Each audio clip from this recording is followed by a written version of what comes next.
Saudari-saudaraku terkasih dalam Tuhan Yesus Kristus, selamat pagi dan berkah dalam.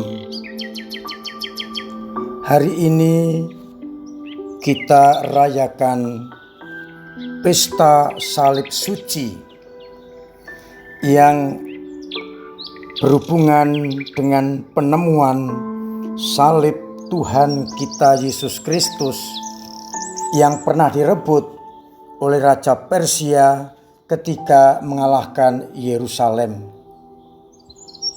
Salib diangkut dari Yerusalem. Namun tidak lama kemudian Kaisar Romawi Heraklitus mengalahkan Persia dan mengembalikan salib itu ke Golgota. Konon ia memikul salib itu sampai puncak Golgota. Lama akhirnya tidak ketemu.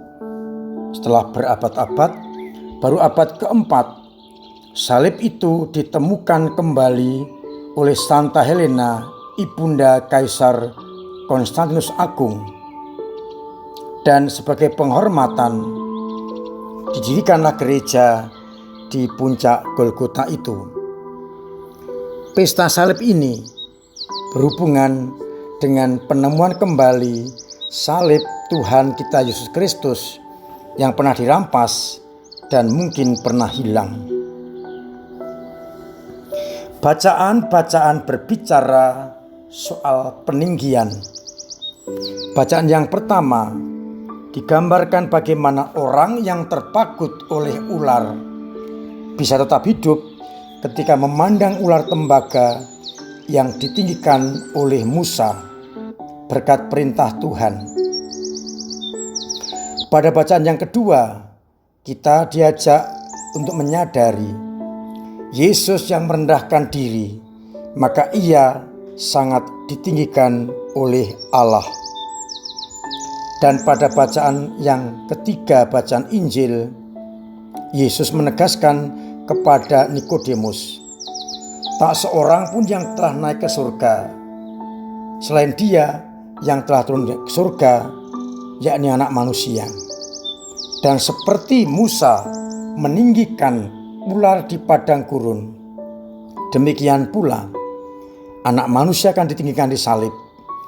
Dan barang siapa yang percaya kepadanya akan memiliki kehidupan yang kekal.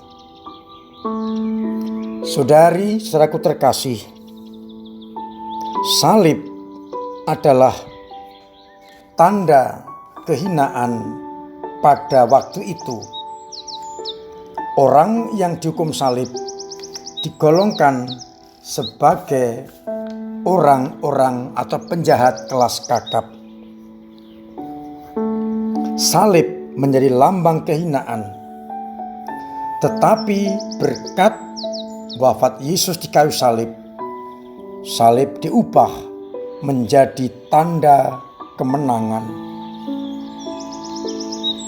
Yesus ditinggikan di kayu salib agar siapapun juga yang memandang Dia dan percaya kepadanya akan tetap hidup. Seperti orang perjanjian lama yang dipakut ular dan memandang ular tembaga yang ditinggikan oleh Musa atas perintah Yahweh tetap hidup. Peninggian Yesus di kayu salib juga mengubah salib yang awalnya tanda kehinaan menjadi tanda kemenangan atas dosa dan kematian. Lewat salib itulah Yesus menyelamatkan bangsa manusia.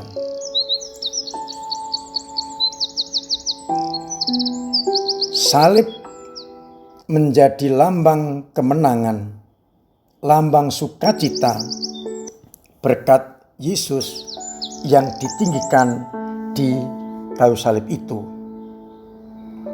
Orang yang memandang dengan iman, orang yang memandang bukan hanya sebagai kayu yang dipalang, tapi sebagai tempat keselamatan akan memperoleh kehidupan yang kekal. Oleh karena itu, kita bersyukur karena salib yang adalah tanda kehinaan menjadi tanda kemenangan. Menjadi pertanyaan kita, apakah kita juga sanggup dan mampu serta mau memikul salib kita masing-masing? Yesus pernah menegaskan kepada kita, orang yang mau menjadi muridnya harus menyangka diri, memangku salib, dan mengikuti Kristus. Kalau kita benar-benar mau menjadi pengikut Kristus yang setia, kita harus siap untuk memanggul salib Tuhan kita Yesus Kristus. Pertanyaan untuk permenungan kita, sanggupkah kita memanggul salib kita masing-masing agar kita dapat tetap mengikuti Kristus sebagai anak-anaknya yang dengan setia memanggul salib kehidupan kita. Salib tidak harus berarti menderita. Salib berarti juga kita merelakan keinginan kita untuk kita tangguhkan atau kita batalkan demi menolong sesama. Salib juga berarti meninggalkan egoisme. Pendek kata, salib berarti saya siap untuk berkorban demi orang lain. Korban apapun tetap merupakan salib. Semoga kita mampu memandang Yesus yang tersalib dengan penuh iman yang kita ungkapkan dan kita wujud nyatakan dalam hidup kita, sehingga akhirnya salib itu sungguh mampu menghidupi dan menghidupkan kita. Sekali lagi pertanyaan permenungan kita, sanggup dan maukah kita untuk memanggul salib demi mengikuti Tuhan kita Yesus Kristus, agar akhirnya keselamatan juga diberikan kepada kita yang memandangnya dengan penuh iman kepercayaan. Mari kita sikapi salib kita dengan penuh syukur, karena lewat salib itulah kita akan mampu menyatukan dengan Kristus dalam wafat, kebangkitan, dan kemuliaannya. Tuhan memberkati kita sekalian. Amin. Marilah kita berdoa.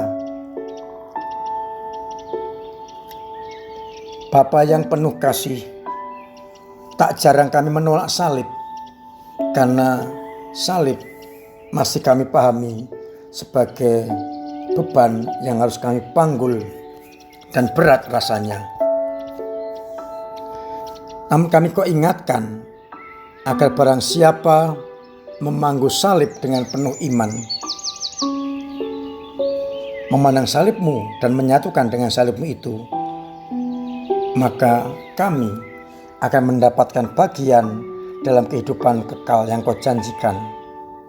Maka mampukanlah kami untuk terus-menerus hidup dengan berani memanggul salib hidup kami masing-masing dan menyatukan dengan salib Yesus Putramu, agar akhirnya kami pun memperoleh rahmat keselamatan yang kau janjikan. Biarlah semua orang mampu memandang salib dengan iman dan memanggul salib masing-masing dengan penuh perjuangan, agar boleh menyatukan dengan salib Putramu, Tuhan kami Yesus Kristus. Semoga salib itu menyembuhkan luka-luka kami, menyembuhkan penyakit kami, dan lebih-lebih memberikan harapan bagi kami untuk kehidupan yang kekal. Semoga salib itu sungguh kami hormati, kami pandang dengan penuh iman, dan kami ikuti. Terpujilah Engkau Tuhan, kini dan sepanjang segala masa. Amin.